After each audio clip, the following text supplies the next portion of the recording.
Assalamualaikum Sobat Football United, ringan amatiran ala gua. Mungkin Sobat Football United terdengar ada suara musik sedikit. Semoga tidak terganggu suaranya ya. Di sini ada event, mungkin event gerak jalan atau seperti apa.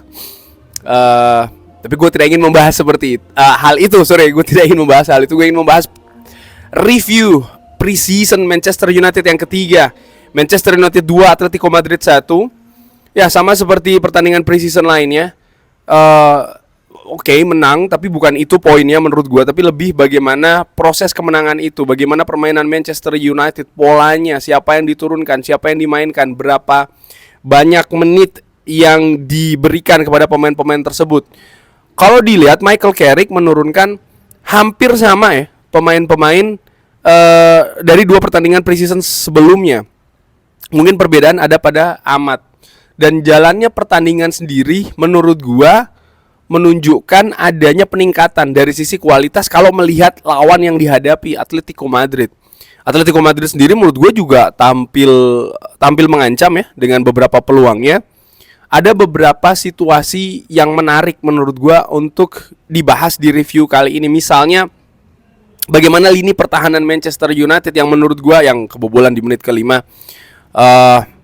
Ini problem klasik bisa dikatakan seperti itu, bahwa Manchester United agak telat panas ya menurut gua apapun situasinya, dan ini yang harus diperbaiki karena di Premier League ketika nanti sudah bergulir ataupun juga di Champions League misalnya, kompetisi ini kompetisi tingkat tinggi, kompetisi yang ketat ya, dan sering sekali pembeda itu ada pada fokus yang hilang, konsentrasi yang tidak hadir, ataupun kesalahan-kesalahan kecil yang diciptakan. Dan itu sudah cukup untuk memberikan perbedaan dari sisi hasil bahkan. Dan ini yang harus diperbaiki oleh Michael Carrick terkait dengan skuad Manchester United. Lalu gue juga melihat kreativitas dari utamanya lini serang Manchester United masih tanpa Kapten Bruno Fernandes. Ada perbedaan di sana, walaupun ada faktor-faktor positif yang akan gue bahas juga nanti di bagian selanjutnya. Lalu gue nilai juga bagaimana transisi dari Manchester United menurut gua masih belum rapi, terutama ya sebenarnya dari bertahan menyerang dan menyerang bertahan ya, menurut gua tidak sepenuhnya, tidak semuanya itu berlangsung jelek. Ada beberapa bagian periode pertandingan para pemain bisa menunjukkan transisi dengan bagus, tapi tidak cukup konsisten menurut gua. Dan seperti poin sebelumnya, ya hal ini harus diperbaiki. Mungkin Sobat Football United bisa juga menambahkan ya bagaimana faktor-faktor yang mungkin harus diperbaiki untuk menghadapi Premier League di bulan Agustus nanti. Sekarang sudah bulan Agustus by the way. Lalu ada beberapa faktor positif, ya penampilan dari beberapa individu menurut gue yang cukup bagus. CLSI menurut gue luar biasa penampilannya, Bryan Mbeumo pun juga demikian.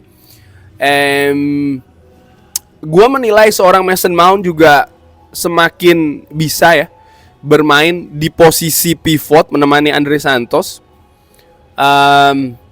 Untuk posisi lini belakang mungkin secara individu tidak ada masalah besar kalau menurut gue ya, walaupun pemain misalnya seperti kayak Leny Yoro yang posisinya dimodifikasi sebagai bek kanan. Tapi mungkin secara koordinasi ini yang harus diperbaiki. Karena ya tidak bisa hanya mengandalkan individu dan individu, tapi bagaimana mereka bisa berkolaborasi secara bersama-sama nih di lini belakang Manchester United. Gua ya secara keseluruhan kalau membandingkan dari pertandingan pertama, kedua, ketiga, gua enjoy ya. Mungkin gua berbeda dengan Sobat Football United pendapat, tapi gua cukup enjoy dengan bagaimana cara Manchester United bermain. Bismillah. Gue ingin melihat secara keseluruhan dari sisi statistik juga, misalnya ya dari possession Manchester United lebih unggul. Manchester United juga menciptakan cukup banyak shots ya, shots on target, shot off target pun juga demikian. Lebih banyak jumlah passing dan juga akurasi passingnya. Lalu dari sisi pertahanan misalnya agresivitas, duel Manchester United lebih banyak, tackling yang dimenangkan juga lebih banyak. Tapi di sisi lain ketika pertandingan berlangsung juga disebutkan sebenarnya oleh komentator bahwa memang Atletico Madrid ini dari sisi kebugaran itu agak sedikit di bawah Manchester United sebenarnya. Bisa dilihat dari menit bermain yang diberikan kepada para pemainnya. Nah, terkait dengan menit bermain yang diberikan untuk pemain Manchester United oleh Michael Carrick ya, secara rata-rata para pemain ini baru digantikan di atas menit 70, di menit ke 73. Bahkan ada juga pemain yang digantikan di menit ke 82. Bryan Mbeumo yang digantikan oleh JJ Gabriel. Andre Santos pun juga demikian, digantikan oleh tim Jim Twice ya. Artinya kalau melihat secara rata-rata para pemain Manchester United ini bermain di atas menit ke 70, ini ada peningkatan dari sisi fitness, dari sisi kebugaran. Ini hal yang positif.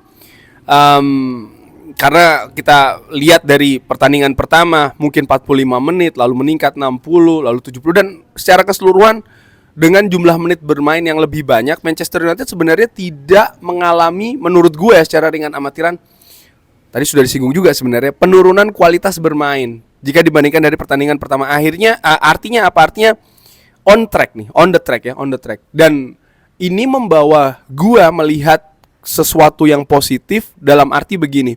Masih ada mungkin banyak ya pemain-pemain kunci, pemain-pemain inti yang belum bermain di tim ini. Bahkan pemain-pemain vital misalnya di lini tengah seperti kayak Kobbie Mainoo, seperti kayak Youri Tielemans, rekrutan baru ya. Lalu juga Bruno Fernandes tentu saja, Benjamin Sesko. Pemain-pemain seperti ini belum bergabung. Lalu Amat misalnya yang menit bermainnya masih sangat terbatas menurut gua, 45 menit, karena ini masih menyusun kebugaran ya. Kunya pun juga belum bergabung. Jadi ada positif apa ya? Ya ada positif feeling kalau menurut gua secara dengan amatiran. Ditambah lagi peluang bagi Manchester United untuk mendatangkan rekrutan baru, karena gua pikir ini yang sedang diupayakan kan oleh manajemen Manchester United. Ataupun juga pemain misalnya seperti kayak Marcus Rashford yang kabarnya akan diintegrasikan lagi ke Manchester United. Bukan tidak mungkin Rashford akan mendapatkan menit bermain ya di pertandingan-pertandingan selanjutnya di preseason. Hal-hal seperti ini yang menurut gue menjadi kayak ini on the track gitu loh. Kerangka permainan sudah jelas, sudah semakin terlihat. Gue nantikan perpaduan ketika pemain inti itu bergabung. Ini juga sebenarnya positif feeling, tapi juga sekaligus tantangan karena ada pemain yang terlibat banyak ya di pertandingan pertama, kedua, dan juga ketiga. Tapi bagaimana ketika nanti harus beradaptasi dengan rekan-rekan yang baru bergabung, pemain-pemain inti yang tentu saja berbeda kondisinya dengan pemain yang saat ini ada di atas lapangan. Nah, terkait dengan pemain muda juga ya yang diberikan kesempatan oleh Michael Carrick, JJ Gabriel. Ya, terlihat dia punya kepercayaan diri, bahkan ketika dia masuk ke lapangan dia tidak canggung. Ketika dia pertama kali mendapatkan sentuhan bola ya, first touch-nya dia menurut gue juga cukup, gue pengen bilang excellent tapi mungkin terlalu berlebihan, katakanlah bagus ya. It was good enough, cukup bagus. Kepercayaan diri itu terlihat sih menurut gue, dan tentu saja skill ya, itu juga merupakan modal yang bagus. Mudah-mudahan ini bisa terus berprogres. Tapi secara keseluruhan kalau kita berbicara terkait dengan pemain muda, CLSI menurut gua, CLSI di posisi yang dalam tanda kutip berbeda lagi jika dibandingkan dengan situasi sebelumnya, lebih ke tengah dia ya menurut gua daripada posisi di sayap, dan dia bisa mengimplementasikan permainan dengan bagus menurut gua. Ini juga merupakan potensi yang bagus yang membuat gua happy ketika gua menyaksikan pertandingan kemarin. Bagaimana menurut Sobat Football United? Apakah Sobat Football United juga se-happy gua? Atau mungkin ada kritikan-kritikan seperti biasa? Drop di kolom komen. Terima kasih sudah menyaksikan. Jangan lupa like, sholat, dan juga subscribe. Wassalamualaikum warahmatullahi wabarakatuh. Thank you.